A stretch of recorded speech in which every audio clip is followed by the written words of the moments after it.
I'm okay, I'm fine. Kincana, kincana, teng neng neng neng neng. Ku menahan rasa sakit, rasa sakit. Few moments later.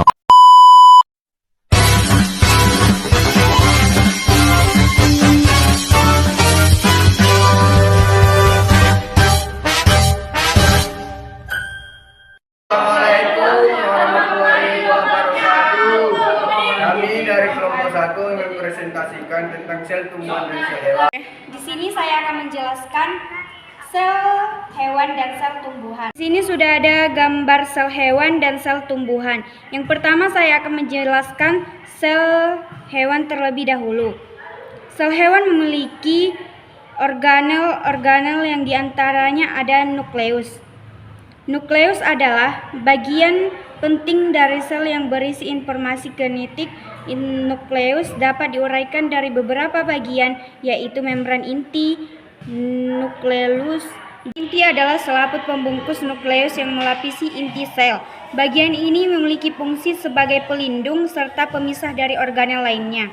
Membran inti memiliki pori-pori yang berfungsi sebagai tempat keluar masuknya molekul.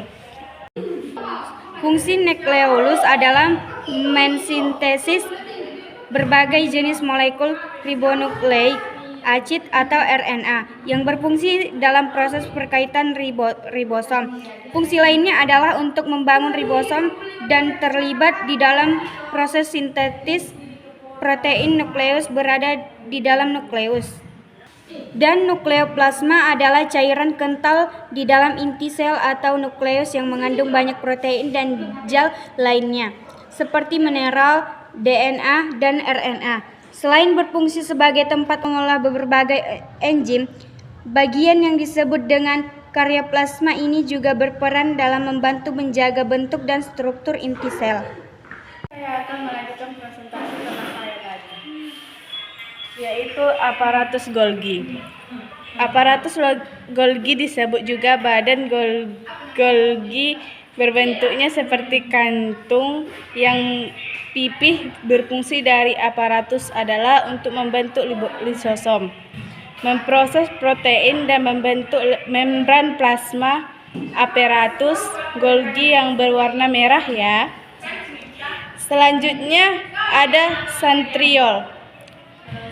Centriole bentuknya hampir mirip seperti tabung dan berfungsi membentuk flagella dan selia serta membentuk benang spindel. Selanjutnya ada lisosom. Lisosom bentuknya mirip seperti kantung dan terikat pada membran. Fungsi dari lisosom adalah untuk mengatur pencernaan intraseluler dan menghancurkan organel-organel di dalam sel yang mudah rusak. Sitoplasma ini menyesuaikan dengan dalam tubuh. Sitoplasma bisa berubah menjadi cair atau mengental seperti gel. Sitoplasma ini yang berwarna krim. Ya, membran sel. Membran sel berada di bagian luar dari sel hewan. Membran ini tersusun di protein lemak. Fungsi dari membran sel adalah melindungi organel-organelnya dan mengatur pergerakan sel di dalam sel. Kurikulum endoplasma kasar adalah untuk membuat dan menghasilkan protein sehingga dapat digunakan oleh sel. Ribosom berfungsi membuat protein dan melakukan sintesis protein dalam sel. Produksi ini sel perlu diproduksi agar proses biologi dapat terjadi dengan cepat. Retikulum endoplasma halus. Dari fungsinya, retikulum endoplasma harus berguna untuk pembentukan lemak dan karbohidrat, sedangkan retikulum endoplasma kasar berfungsi untuk membentuk protein. Mitokondria menghasilkan sebagian besar suplai adenosina trifosfat pada sel yang digunakan sebagai sumber energi kimia. Oleh karena itu, mitokondria disebut sebagai pembangkit tenaga pada sel. Baiklah, saya akan melanjutkan presentasi sel tumbuhan. Membran sel adalah membran semi-permeabel dari sebuah sel yang mengelilingi dan membungkus isi sitoplasma dan nekroplasma.